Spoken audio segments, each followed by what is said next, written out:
Hello guys, welcome to Target Tech Solution. Now if you haven't subscribed to our channel, please subscribe and don't forget to hit the notification bell for more content from us.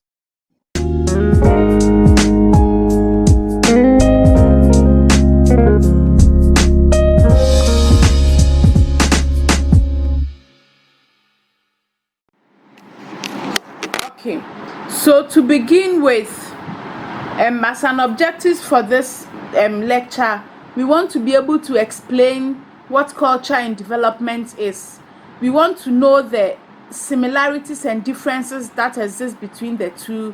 We need to identify and explain elements and characteristics of culture and give examples. We would try and explain the importance of culture to the people of Africa. We will discuss factors of cultural dynamics in Africa and then explain what outmoded cultures are and how culture comes to be outmoded. So to begin with, we say that culture plays a key role in social change and development, and it remains the critical driver for civilization. So culture is a very key component of every development agenda of every society, and each society's development or civilization is driven by their culture. So for instance, in Ghana now, recently, people are making, scientists and engineers are making machines that pound fufu. Recently, there's another machine I hear is coming up that makes banku. Why are we making fufu making machines and banku making machines? Because fufu and banku are cultural assets. They are traditional meals of the Ghanaian society. Nobody in the US, no one in the US will need a fufu making machine for anything, because by their culture they don't eat fufu, they eat rice. That is why they made the rice cooker. They don't eat banku, so they don't need banku making machine.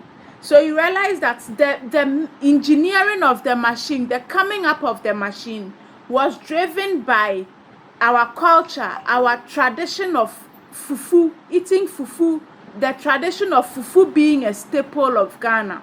If you look at the Western countries, a key function of every washing machine in the US or the UK or the likes is that it should be able to dry. Why? Because by the nature of their environment, they are not able to make dry lines to dry their things out in the air.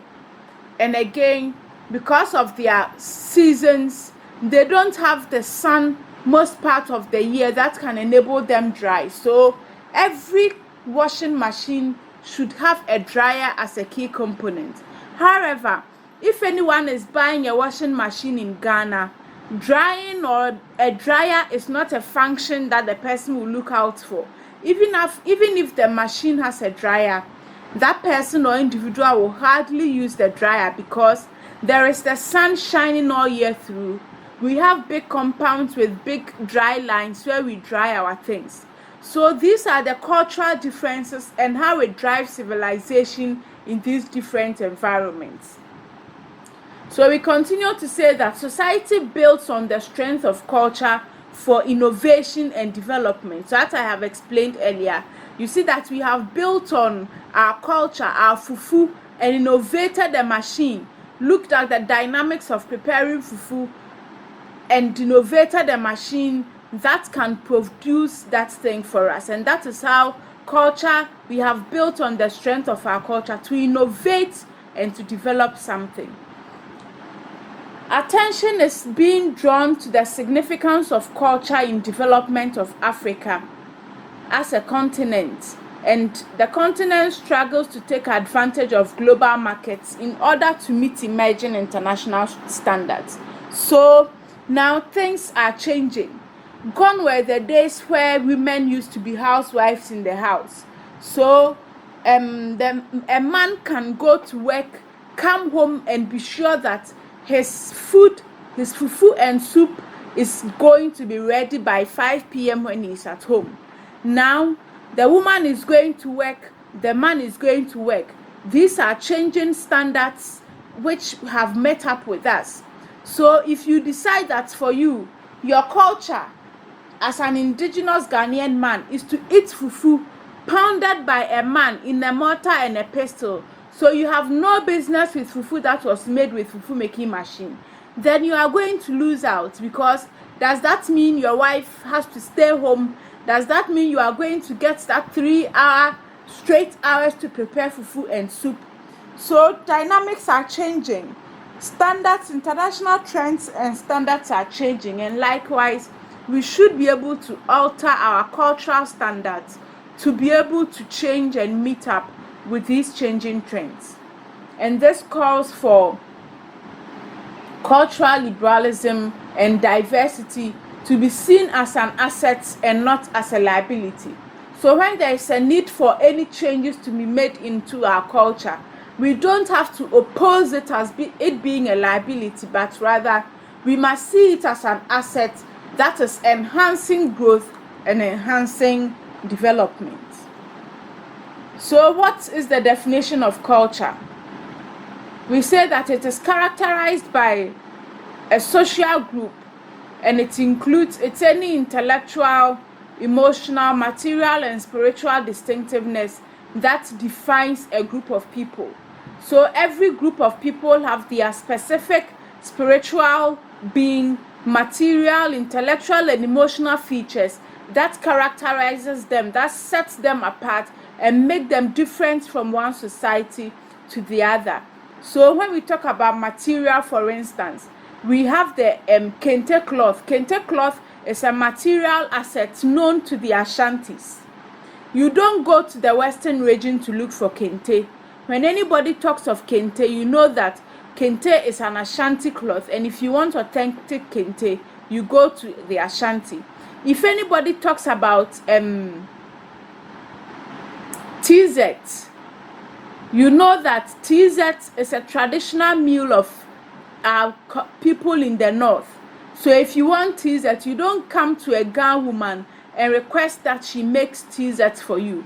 You know who to go to for Teasets. And these are material features that defines a group of people, and that is what we term as culture. And this includes arts, letters, it includes fundamental rights of the human being, it includes value systems, it includes traditions and beliefs. E.B. Taylor also says that culture is the complex whole which includes knowledge systems, our beliefs, arts, laws, morals, language, customs, and any capabilities and habits acquired by man as a member of a society. So once you become a member of the society, these are things, assets of that society, which you acquire from them in order to be identified as part of them. And this is what we term as culture. We move on to look at the concepts of culture, and we say that culture is a social heritage. And as I explained earlier, it is anything that the people hold on to. It is their social asset, and it is transmitted from one generation to the other. So people are born into the society and they are socialized into the society per the cultural standards of the society. So a boy child is born to the Ghanland, and whilst the boy is growing up, by the time he grows up, nobody teaches this boy how to swim. But by their culture, because they are located by the seashore, the boy grows up and one way or the other, he knows how to swim already. Every northern lady, typical northern lady, knows how to prepare Teasets because it is a staple in their culture, and almost every family eats Teasets. And so every lady, authentic lady from that society, knows how to prepare it. Culture consists of skills, beliefs, knowledge, and products that are commonly shared by a group of people. So we say that these skills and belief systems are shared by that particular group, and they are identified by it. Culture has its dignity and value, which must be respected and adhered. So every culture has its dignity. No matter how you view the culture from outside, the people for whom that culture belongs to hold it dear, have value it, and are dignified by that culture. And so though you may not belong to that society, you must respect them by their culture.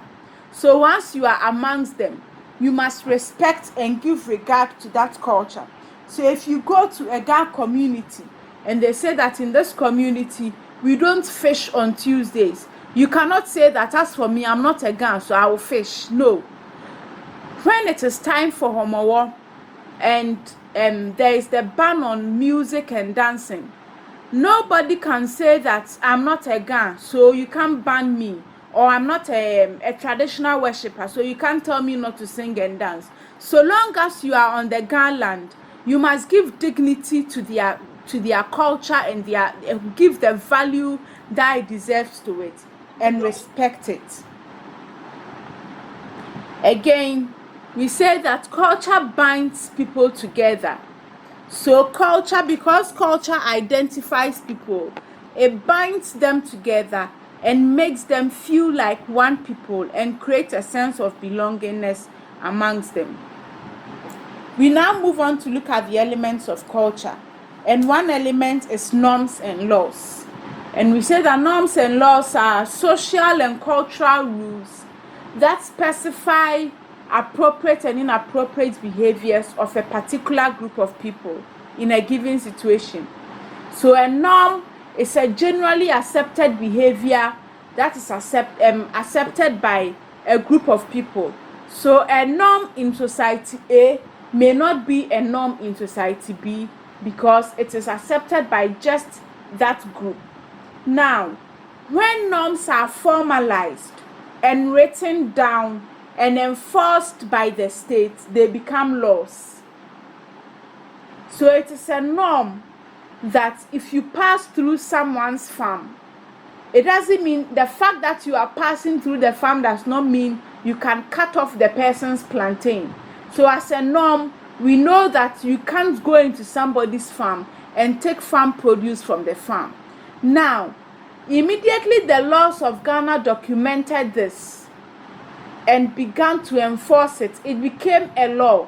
So by law, you cannot pass through someone's farm to take any farm produce. Otherwise, you are a thief and the law will deal with you as a thief.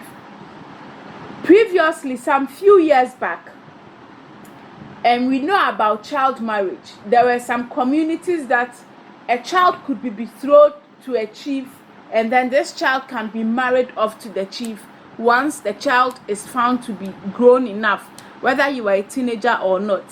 And the norm was that was a norm, but it was accepted as a norm in such communities. Immediately laws were documented that henceforth no one should give away their child below this age to anyone in marriage. It became a law and it is enforced by judiciary. Okay, sanctions are penalties and rewards for conduct concerning a cultural norm. So sanctions are penalties that are laid down as a punishment for people who do not adhere to cultural norms. And so once you adhere to them, you are given a reward in place of the penalty or a sanction. Values are socially and customary shared ideas about what is right, what is desirable, what is correct and good, which members of a society must uphold. So values are systems or generally accepted behavior which are expected to be upheld by members of a society. And then again, language is a concept of culture which forms the foundation of every culture because it enhances communication. It is through language that individuals are able to communicate with each other. Now we move on to look at the characteristics of culture. And one characteristic is that culture is learned. So we believe that culture is not based on instincts. So you don't give birth to a baby and expect that naturally the baby knows that in this land, for instance, in the northern land, when you are greeting, you bow. The baby is born knowing nothing, but once the baby starts growing up, he or she observes what is going on. He or she is socialized into the society, and the baby learns the culture and the social standards of that society. Again, culture is based on symbols. So culture is symbolic, and the way people see the world is based on these symbols and the meanings that are attached to them. So when you go to the different clans in the Akan communities, there are different symbols that represent the various families, and these symbols have meanings. These symbols have meanings attached to them, and they are held by these meanings. Culture is patterned and integrated. So one aspect of culture reflects other aspects which fit together as a whole.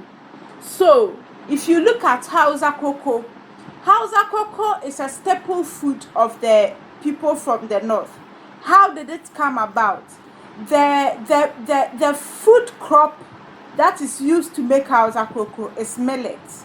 And by the nature of millet, it thrives well on the soil up north.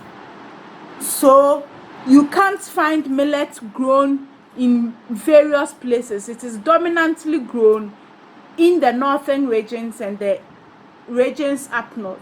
And so for that matter, the food that is used in making the millet becomes the staple food or the cultural food of the people there. So that is how the different patterns come together to form the culture. So what's in a nutshell, the people from the north did not just come by to like Hausa cocoa, but they have come to like Hausa cocoa because that is the crop their land can support, and for that matter, that is the crop they use to make their food. So pomegranate is not a staple fruit of Africa. So I'm sure there are a lot of us who have not tasted pomegranate before. There are a lot of us who have not tasted kiwi before. There are a lot of us who hardly buy strawberry to eat. But talk about mango, talk about orange, talk about banana. It is grown on our land. So it becomes part of our cultural food. We are able to make a lot of things with banana, with orange. We are able to make a lot of things with pineapple. In the same way, you may go to other countries and they have not even heard of banana before. Okay. Culture is dynamic and adaptive. So culture is not static. Culture changes, has the capability to change from time to time. So in the olden days, there used to be depot. We do depot. And when the depot was going on, depot goes on with a young lady almost half naked. But now, due to cultural changes and changes in international standards, now we still have depot, but a young lady is no more naked. Most parts of her body is covered. That is the dynamism of culture. And by adaptiveness, we say that people learn culture. When you find yourself in another man's land, it is possible for you to be able to learn and adapt to the culture of that land. So in Ghana, in Africa, typically, we don't give regard to time. But once you travel from Africa to the Western country, you adapt to giving regard to time, because you know if you do not get to your train station at a particular time, you are going to miss your train or your bus, and that is going to affect your work schedule. So once you get there, though in your land where you are coming from, you don't regard time, once you get to the Western land, you become a respecter of time and you go by your time. Okay, so we look at some of the functions of culture, and we say that culture shapes behavior. How does culture shape behavior? Through the norms and the values. So every society has its norms, and this directs the behavior of the individuals in the society. It provides the standards by which we evaluate other behaviors. Again, it takes us back to our norms. So because we have our norms and our values, we are able to evaluate and give meanings to other people's behavior. So in the north, as I said earlier, you don't greet an elderly person standing, you greet squatting or stooping. So if anybody does not stoop or squat whilst greeting, that person's behavior is defined as disrespectful. But when you come to the Akan land, we don't prostrate or squat when greeting, and so you can stand and just greet, and no one will have a problem with you. Again, we say that culture gives meanings to events and acts. As I have explained earlier, when you go to the north and you see someone greeting, you will not ask why, but by their culture, you know what the meaning is. You know the person is trying to show respect to the elderly. It provides boundaries for maintenance. So maintenance of relationships, because you know the norms and the values of a particular culture, it helps you, it guides your behavior, and you do not overstep your boundaries. It makes communications possible through the use of language. It provides standards for differentiating between right and wrong. It provides knowledge and skills needed for survival. So as I said earlier, a boy is born into the Ga community, and by nature this boy grows up and surely will know how to fish, and it becomes an economic activity for the person and a form of survival for that person. It also helps people to identify with others and make them have a sense of belongingness. So you may travel to the Western land, the predominant language there is English. But once you are walking outside and then you hear a group of people speaking Tree, you quickly know that they are from your land, and it creates a sense of belongingness between you. You quickly want to form and establish rapport with them. Okay. So we can move on to look at the development definition of development. And we say that development is simply the process of progress and the betterment of people. So simply put, development is anything that improves people's lives and makes people's lives better. Development is the process of widening people's choices and level of well-being. So with this, let's look at our universities, for instance. Formerly, if anyone wanted to attend university, you could only go to Legon, go to Kevas, go to KNUST or Winneba. These were the only 4 universities that you could attend. But now, we have a lot of private universities to choose from. We have the GCTU, we have Central, we have Wisconsin, we have Catholic, we have Presbyterian, we have Valley View, a lot of them. And not just them, we have the evening session, we have regular session, we have sandwich, we have distance, we have weekend session. You realize that there is a wide range to choose from. So long as you make up your mind that you want to go to the university, you want to acquire a degree, you have wide options to choose from. No matter your work schedule, no matter your life situation that it is, you can always choose one, have one to choose from to enhance your education. So let us try to see or understand the linkage between culture and development. Now, when we talk about how culture enables or enhances development, we look at it in 3 main dimensions.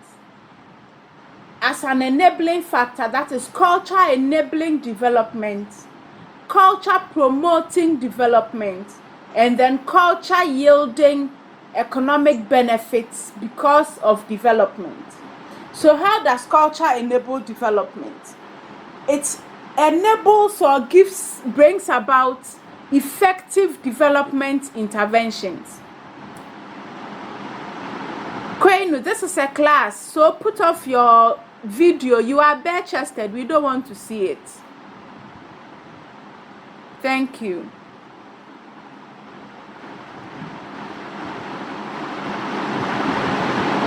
So culture enables development. And how does culture enable development? It helps to bring about effective development interventions.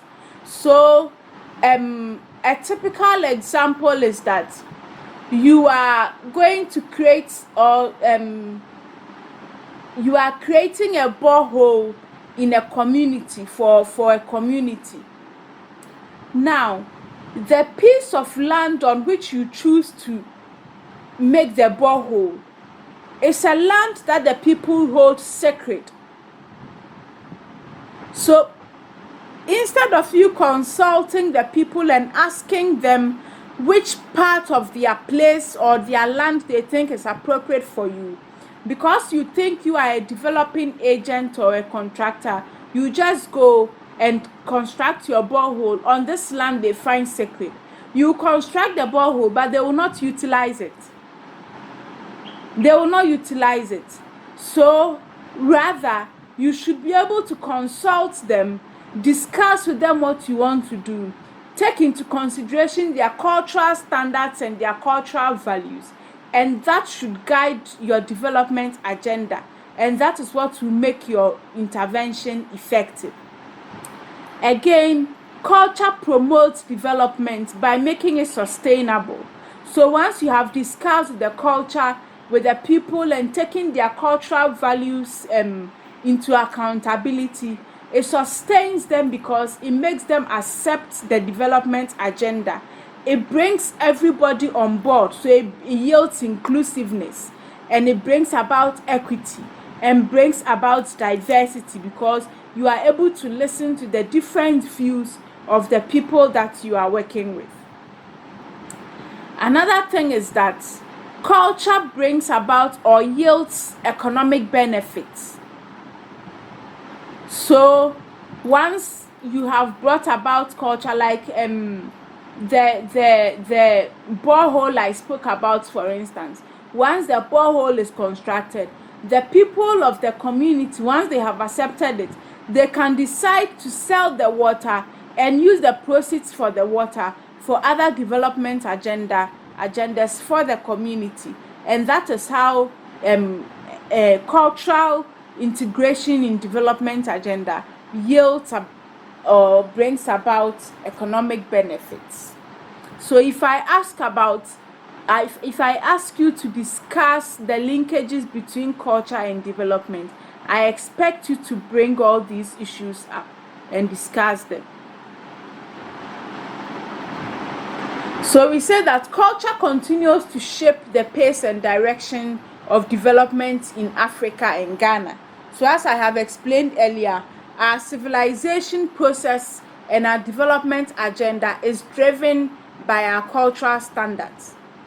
And by our nature, by the way our culture is, our economy is greatly influenced by customs and traditions of our culture rather than statutory law. So we rather believe in our traditional cultural systems rather than law. So as much as we say that female genital mutilation is not good for the individual, we still hold on to it as our culture, and there are some people who will still want to practice it. And this is evident especially, or for instance, in our land tenure system. So especially in Accra here, you may have a land sold to Mr. E. The next day, the same land is sold to Mr. A, and another time it is sold to Mr. C. Before you realize, one piece of land, it has been sold to about 3 or 4 people. And this has come about because by our culture, there is no law that is guiding the sale of this land. There is no documentation that is guiding the sale of this land. It is just by word of mouth. Take a snap to the chief and do whatever that has to be done. I hear if you are building you are making any building project, you have to pay something. There is no document. Some young men will just come to you and ask you to pay a digging fee, and that will make you start your project. The next day, another group will come and that is how it distorts our land tenure system in Ghana. So by the nature of our culture, the informal sector remains a core component of our economy, and this sector restricts opportunity for improvement because it is not documented. If you look at our market women, they have their businesses on tabletops and shops that are not registered, and this does not enhance productivity because you cannot use to what extent can you use that to acquire loan or anything that can help you to expand your business. So that does not help our economy as a whole. Now, how does our culture mitigate development? It does so due to the poverty dominated informal sector. So as I have explained earlier, by the nature of our informal sector, it has become poverty dominated. So you are not able to acquire loans that can help you to expand your business. So you start from a tabletop, and it is a tabletop you will use for the next 10 years because you can't access a loan. You cannot access a loan. And then again, you have a susu collector coming around to collect money because by the nature of the informal sector, they do not have the proper documentation to open a bank account. So it is a susu man who will come around to collect the susu, and the next moment this man runs away with the money and you remain poor in wherever you started from. Again, the oral nature of our contracts, we lack documentation. So a land is sold and we have no document to prove or to show who and how much the land was sold. So tomorrow or the next day, a chief gets in need of money and he quickly goes to sell the same land because you have nothing to prove that you have paid for it. Again, it challenges corruption and nepotism. Challenge of corruption and nepotism. By the nature of our culture, we believe so much in the extended family system. So especially with our political leaders, if a position comes up, we would rather put round pegs in square holes because we must sort out our family, we must sort out our wife, sister's daughter, and it goes on and on and on. So there are so many unqualified people handling or put in various positions that they are not able to deliver because they are not qualified for those positions. So culture places some people in the society in vulnerable positions, and especially it refers to women, children, and the aged. So women are expected to stay at home and work, yet we do not place any value on the work they do. So they are home, they work so much, but because there is no monetary value on the work they do, their work is not considered as a formal work or income generating work. In conclusion, we say that culture remains an effective tool for development. So whether we like it or not, culture is a part of us. It is our value, and we hold on. It is our heritage and our dignity. We hold on to it, and it continues to drive our development. However, in order to make it effective, it is important for us to address aspects of our culture that fights the development agenda.